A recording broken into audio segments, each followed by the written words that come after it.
கிறிஸ்துவுக்குள் பிரியமானவர்களே, இந்த நாளிலே உங்களை எல்லாம் சந்திப்பதில் மிகுந்த மகிழ்ச்சி அடைகிறேன். இந்த நாளிலே ஆண்டவர் நமக்கு கொடுத்த ஒரு வசனம் 1 சாமுவேல் 3வது அதிகாரம் 19வது வசனம். சாமுவேல் வளர்ந்தான், கர்த்தர் அவனுடனே கூட இருந்தார். அவர் தம்முடைய எல்லா வார்த்தைகளிலும் ஒன்றையாகிலும் தரையிலே விழுந்து போக விடவில்லை. ஆம் பிரியமானவர்களே, நான் கடந்த மாதம் ஒரு ஆலயத்துக்கு சென்றிருந்தேன். அந்த ஆலயத்திலே இருந்த ஒரு உபதேசியர் அவரிடத்திலே நான் பேசி கொண்டிருக்கும் பொழுது, ஐயா முழு இரவு ஜெபம் இருந்ததுன்னா எங்களை கூப்பிடுங்க அப்படின்னு. அப்போ அவரும் ரொம்ப சந்தோஷமாக எனக்கு ஒரு டேட் கொடுத்திருந்தார் இந்த மாதத்தில். அப்போ அந்த முழு இரவு ஜெபத்துக்கு ஒரு 3 நாளைக்கு முன்பதாக நான் அவருக்கு ஃபோன் செய்து, ஐயா தோத்திரம் ஐயா, நான் இப்படி வினோஜ் பேசுகிறேன், கிராம மிஷன் இயக்கத்திலேருந்து. இந்த மாதிரி நாங்கள் வருகிற வெள்ளிக்கிழமை நாங்கள் முழு இரவு ஜெபம் நடத்த வர்றோம் ஐயா அப்படின்னு சொல்லும் பொழுது, அவர் கொஞ்சம் கூட யோசிக்காமல், நாங்கள் ஆல்ரெடி ஒரு ஆத்தரை புக் பண்ணிட்டோம் பிரதர் அப்படின்னு சொன்னார்.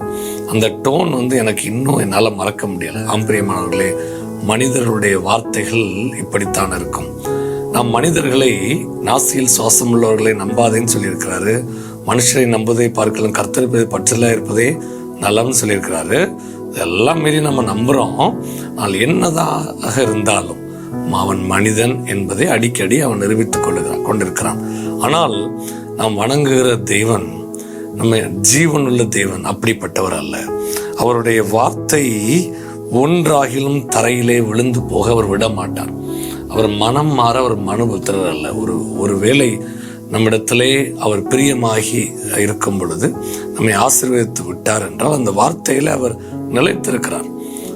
வேதத்திலே நீங்கள் எடுத்து பார்ப்பீர்கள் என்றால் ஆகாருடைய பிள்ளையை அவர் ஆசீர்வதிக்கிறார். அதை நாம் இந்த நாட்களில் நாம் காண முடிகின்றது. அவன் ஒருவேளை அவன் தவறுதலான சில காரியங்களுக்குள்ளாக அவன் ஈடுபட்டாலும் அவர் அவனுக்கு கொடுத்த அந்த வாக்குத்தத்தத்தை கடைசி வரை அவர் காப்பாற்றுவதை நம்ம பார்க்க முடியுது. ஆம் பிரியமானவர்களே, ஒருவேளை வாக்கு தத்தத்தை சுதந்திரிப்போம் என்றால் நிச்சயமாகவே தேவன் அதை நமக்கு தருவார். அவர் பொய் சொல்ல மனுபுத்திரன் அல்ல, மனமாற ஒரு சாதாரண மனிதன் அல்ல, அவர் தெய்வம். அவரை நாம் அனுதினமும் வேத வசனத்தின் வாயிலாக, ஜெபத்தின் வாயிலாக நாம் அவரிடத்திலே பணிவோடு சில காரியங்களை கேட்கும் பொழுது நாம் பெற்றுக்கொள்வோம்.